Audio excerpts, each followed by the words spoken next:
The people from the Names of Souls video don't have a world to inhabit, which is kinda sad. So let's fix it by adding a few more things to the blender: lava tubes, ancient Greek ideas, and anime song lyrics. The way lava tubes form is pretty simple. You have a river of lava flowing along, and of course it's very hot, but it's already cooling down.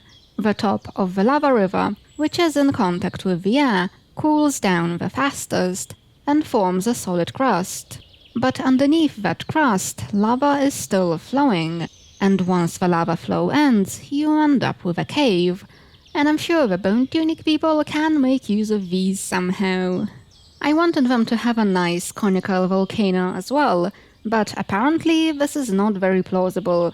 If you want a cone, you need very viscous lava that travels very sluggishly and does not form lava tubes. To get lava tubes, you need lava of very low viscosity that travels far and wide and ends up forming a broader and flatter volcano called a shield volcano. So a shield volcano is what I will have. Now I only need to know its size. The shield volcanoes on our planet are too small for my purposes, but over on Venus, most of the shield volcanoes are between 100 and 600 kilometers across, with heights going up to 5 kilometers. I like that upper bound, so that's what I will go with. When it comes to the climate, the previous video already established the presence of meadows, birches and snow, and the people are sedentary, living in houses where they store their bones and the souls of their ancestors. So a humid continental climate fits pretty well, and if it's similar to the climate of the Alps, then I can put the tree line at around 2 kilometers, which still leaves plenty of forested volcano to live on.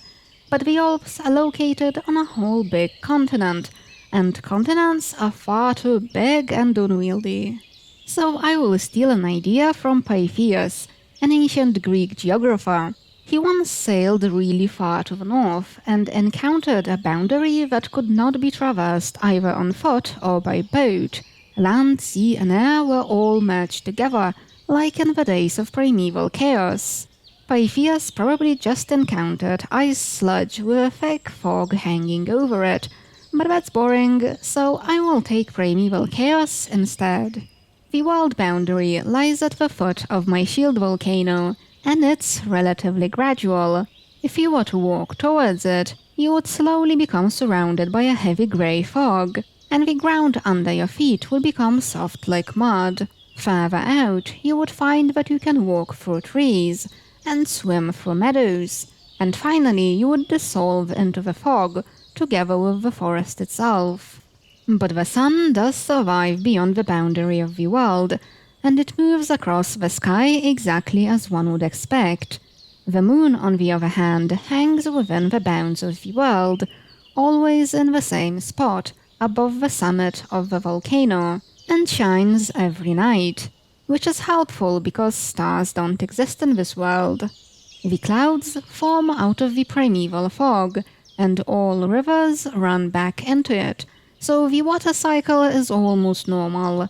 And let's say that migratory birds can cross boundaries between worlds.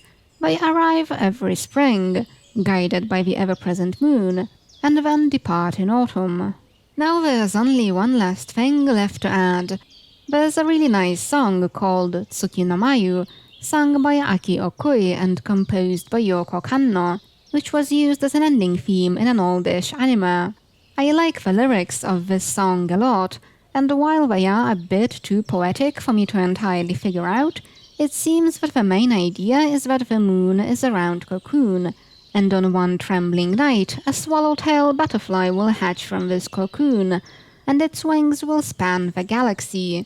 All of this makes perfect sense when added to my imaginary world. When the butterfly hatches from its cocoon and extends its wings, it will stretch the boundary of the world, creating an entire galaxy out of nothing. And then the volcano and its inhabitants will find themselves existing on a completely mundane planet within a completely mundane universe.